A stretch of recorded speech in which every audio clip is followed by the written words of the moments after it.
మాతరం Vande Mataram Vande Mataram. Live తీసుకో. భారత్ మాతా key జై. వందే మాతరం వందే మాతరం. అందరికీ నమస్కారం. నా పేరు పరిగి వేణుగోపాలరావు. ఈరోజు మనము విఠాపల్లి గ్రామంలో, పరిగి మండలంలోని విఠాపల్లి గ్రామం, శ్రీ సత్యసాయి జిల్లాలో ఉన్నాం. గడిచిన 11 సంవత్సరాల నరేంద్ర మోడీ గారి పరిపాలన గురించి ప్రజలకు వివరించడానికి ఇక్కడికి వచ్చాము. మనం చూసినట్టయితే 11 సంవత్సరాల పరిపాలనలో మనకి ఎన్నో వసతులు కార్యక్రమాలు జరిగినాయి. మనకి 80 కోట్ల మందికి 2020 నుంచి, కరోనా నుంచి ప్రతి ఇంటిలోనూ ప్రతి మనిషికి 5 కేజీల బియ్యం వస్తూ ఉంది. వస్తుందా లేదమ్మా? నరేంద్ర మోడీ గారి నుంచి వస్తుందా? వస్తూ ఉంది. అదే రకంగా చూస్తే 50 కోట్ల మందికి భారతదేశంలో మన జనధన్ ద్వారా బ్యాంక్ అకౌంట్లు కూడా ఓపెన్ అయినాయి ఉచితంగా. అదే రకంగా చూస్తే 50 కోట్ల మందికి ప్రతి కుటుంబానికి 5 లక్షల రూపాయల వరకు ఉచితంగా జీవన్ బీమా యోజన కింద మనకు బీమా, ఇది ఉచితంగా బీమా పథకం కూడా ఇస్తున్నారు. ఇన్సూరెన్స్ ఇస్తున్నారేమ్మా? ఇస్తున్నారు. సో అదే రకంగా చూస్తే మనము 15 కోట్ల వరకు జల్ జీవన్ చూడొచ్చు. ప్రతి ఇంటి ముందు కూడా ట్యాప్ కనెక్షన్ మనం చూడొచ్చు. ప్రతి ఇంటి ముందు కూడా ట్యాప్ కనెక్షన్ వేసి జల్ జీవన్ ద్వారా నీళ్లు అందుబాటు అవుతుంది. అదే రకంగా మనం చూసినామైతే ఇప్పుడు స్వచ్ఛ భారత్ కింద 12 కోట్ల మందికి ఉచితంగా టాయిలెట్లు కూడా ఇచ్చినారు.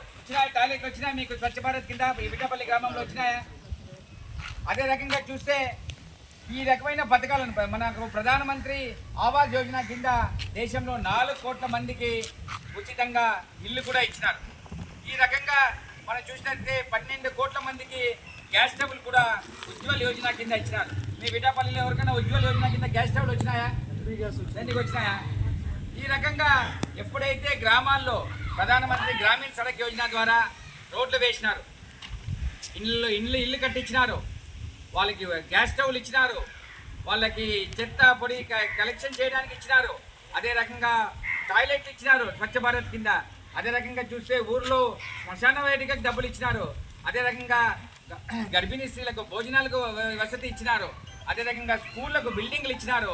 ఈ రకంగా గ్రామాలన్నీ అభివృద్ధి జరిగి, మీరు నమ్ముతారు లేదు కానీ దేశంలో 25 కోట్ల మంది దారిద్ర్య రేఖ, అంటే దినానికి తినడానికి 2 పూట్ల అన్నం కూడా లేకున్న వాళ్ళు 25 కోట్ల మంది దారిద్ర్య రేఖ నుంచి బయటకు వచ్చారు. ఈ రకంగా ఎన్నో కార్యక్రమాలు నరేంద్ర మోడీ గారు చేసి 2014లో మనం ప్రపంచంలో 10వ స్థానంలో ఉంటే ఆర్థికంగా ఈరోజు 4వ స్థానానికి వచ్చినాం. అదే రకంగా చూసినామంటే మొన్న ఆపరేషన్ సింధూర్ అని చేసి ఎవరైతే మన వీర వనితల సింధూరాన్ని తీసేశారో అదే సింధూరం పేరు చెప్పి పాకిస్తాన్లోని 9 టెర్రరిస్టు స్థావరాలను కూడా భస్మం చేశారు.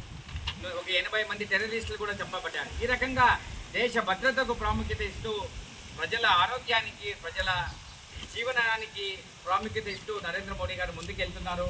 ఈ కార్యక్రమాలన్నీ మీకు వివరించాలని మేము ఇక్కడికి వచ్చాము. జై హింద్.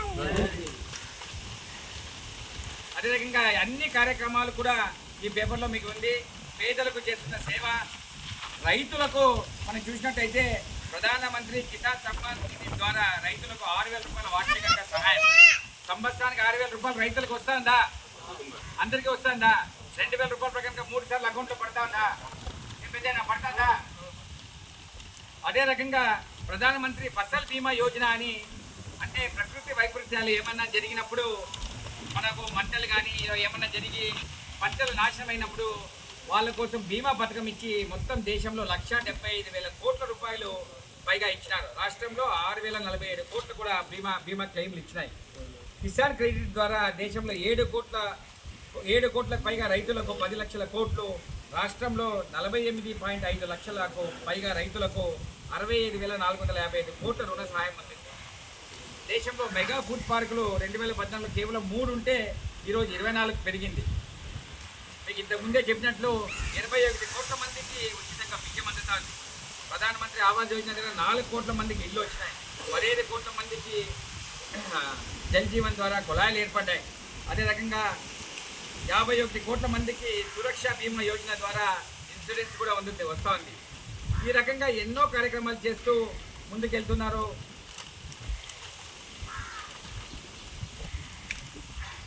నారీ శక్తికి, మన స్త్రీలకు చూస్తే పార్లమెంటు మరియు అసెంబ్లీలో 33% రిజర్వేషన్ ఇచ్చారు. అది చాలా సంవత్సరాల నుంచి పెండింగ్లో ఉంటుంది. నేషనల్ డిఫెన్స్ అకాడమీ అంటే ఆర్మీలో పనిచేయడానికి అవకాశం ఇచ్చారు.